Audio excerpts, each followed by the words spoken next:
halkan ku soo koobaya taariikhda Saciid Cabdullaahi Dani oo kooban.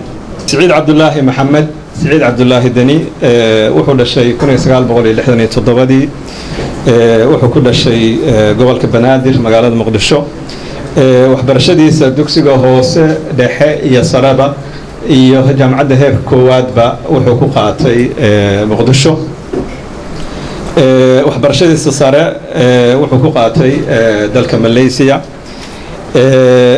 shaqooyinku soo qabtay waxbarashadiisa inta haddaan kaga gudbo shaqooyinku soo qabtay 1991kii markii burburku dhacay waa dadkii dalka dib ugu soo laabtay aanan qurbaha aadin.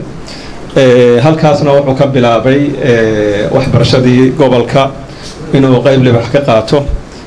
sida Sheekh Faad sheegay wuxuu ahaa asaasihii dugsiga Nawawi oo maantay ardada inta dawladda u shaqeeya jaamacadaha wax ka dhiga wadanka Dingarboodka oo ah oo aqoon-yahanka oo ah raggii soo saaray oo kamid ahaa. iskuulka Nawawi hadda waa dallad weyn weeye iskuulo badan weeye gobolka meel kasta waa kaga yaala.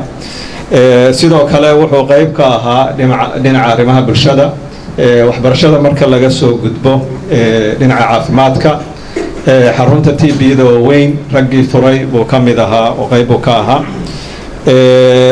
dhinaca social responsibility-ga waxbarashada iyo caafimaadka marka laga soo gudbo musiibooyinka iyo dhibaatooyinka dhaca qaybo badan buu ka qaatay oo qayb buu ka ahaa shakhsiyan iyo group ahaanba. dhinaca ganacsiga waad la socotaan shirkadaha ugu waaweyn gobolada Puntland iyo Soomaaliya ayuu qayb weyn ka ahaa gudaha iyo dalkaba.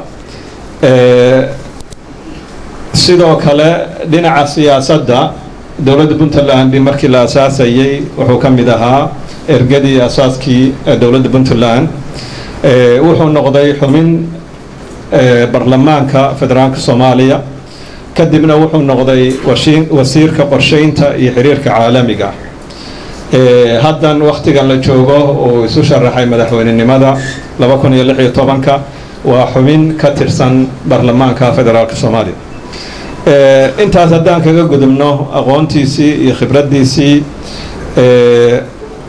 Saciid hadda wuxuu diyaar u yahay isagoo kaashanaya aqoontiisii iyo khibradiisii iyo tijaabada uu hore u soo sameeyay ummadan u qabtay inuu maanta hoggaan u noqon karo ummadda Soomaaliyeed oo uuna aqoontiisa iyo dadnimadiisa iyo hufnaantiisa uu hormood u noqon doono dawlad wanaag haddii uu guuleysto.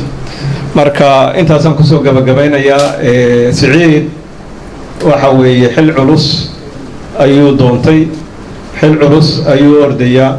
duruufta maanta Soomaaliya ku sugan tahay waan maraynaa. caalamka maanta waxa ka jira isbedel weyn oo caadi ahayn oo dadka intiisa badan aanay fahmi karin deeply waxa u socda caalamka ka socda hadda aad og tahay. waxaa jira waxyaalo badan clash of civilization baa jira.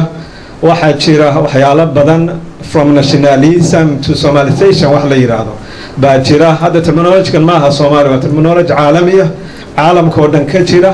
Somalization hadda dictionary gasho waad ka helaysaa. Somalization macnaheedu waxa weeye dal burburay dadkiisa isnaceen qabaa'il u kala qaybsameen qabiilba qabiilka kale necab yahay oo duweliyada midna mid kale aan u gudbi karin. waxa la rabaa magacaas waxa weeye Somalization waa xumaan weeye dad burburay qabaa'il u kala jabay oo la kala gooyay oo sida isugu yimaadaan adag tahay. ninka yiri dadkaas aan isu keenayaa de hawl badan baa hortaala. maanta xataa marka aad caalamka aad akhbaartiisa la socotid haddii aad wax aqridid waxa weeye Middle East waxa hadda ku socda waxa weeye from nationalism qowmiyad carabiya waxa la yiraahdaa jiray to Somalization in la kala gooyo oo gobollo laga dhigo Siiriyada xoogta badan Iraaqa xooga badnayd kulli inta gobollo laga dhigo gobollo yar yar gooni loo xukumo midna aan waxba noqon karin inay noqdaan. marka Saciid culays weyn baa hor yaala isaga iyo rag kale la tartamaya. ilaahay waxaan uga rajaynaynaa inuu fududeeyo